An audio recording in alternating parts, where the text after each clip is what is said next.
விருச்சிகம் ராசி நண்பர்களே, இந்த வைகாசி மாதம் உங்கள் வாழ்க்கையில் என்ன மாற்றங்களை கொண்டு வரப்போகிறது தெரியுமா?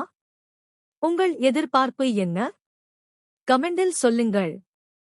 நண்பர்களே, இன்று வைகாசி மாத விருச்சிகம் ராசிக்காரர்களுக்கான பலன்களை பார்க்கப் போகிறோம். இந்த மாதம் ஆரம்பத்தில் சவால்கள் இருந்தாலும் பின்னர் முன்னேற்றம் தரக்கூடிய காலமாக இருக்கும்.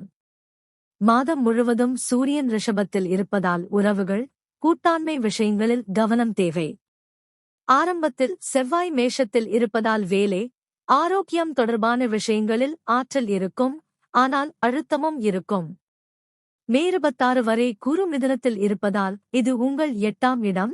திடீர் மாற்றங்கள், செலவுகள், மன அழுத்தம் இருக்கலாம், அதனால் கவனமாக இருக்க வேண்டும். குரு பார்வை துலாம், தனுசு, கும்பம் மீது இருப்பதால் மறைமுக ஆதரவு கிடைக்கும்.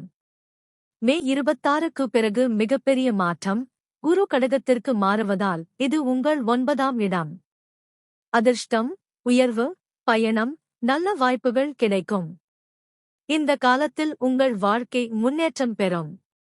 அதே நேரத்தில் புதன் மிதுனத்திற்கு வருவதால் பணம், முதலீடு தொடர்பான விஷயங்களில் புத்திசாலித்தனம் அதிகரிக்கும். சனி மீனத்தில் இருப்பதால் இது உங்கள் 5ஆம் இடம். சிந்தனை, குழந்தைகள், முதலீடு விஷயங்களில் மெதுவான முன்னேற்றம் இருக்கும். ராகு கும்பத்தில் இருப்பதால் வீடு, குடும்பம் தொடர்பான மாற்றங்கள் வரலாம். கேது சிம்மத்தில் இருப்பதால் தொழில் விஷயங்களில் கவனம் தேவை. மொத்தத்தில் இந்த மாதம் ஆரம்பத்தில் சவால், நடுவில் பெரிய மாற்றம், இறுதியில் அதிர்ஷ்டம் மற்றும் முன்னேற்றம் தரும். நீங்கள் பொறுமையுடன் செயல்பட்டால் நல்ல பலன் கிடைக்கும். உங்களுடைய சுய ஜாதக கேள்விகள் இருந்தால் கமெண்டில் கேளுங்க.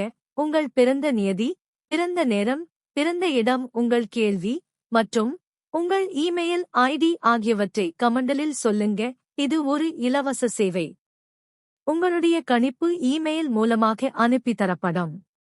இந்த தமிழ் மாத பலன் உங்களுக்கு நல்ல பலன்களை தரட்டும் என்று யாம் எல்லாம் வல்ல இறைவனை மனமாற வேண்டுகிறோம்.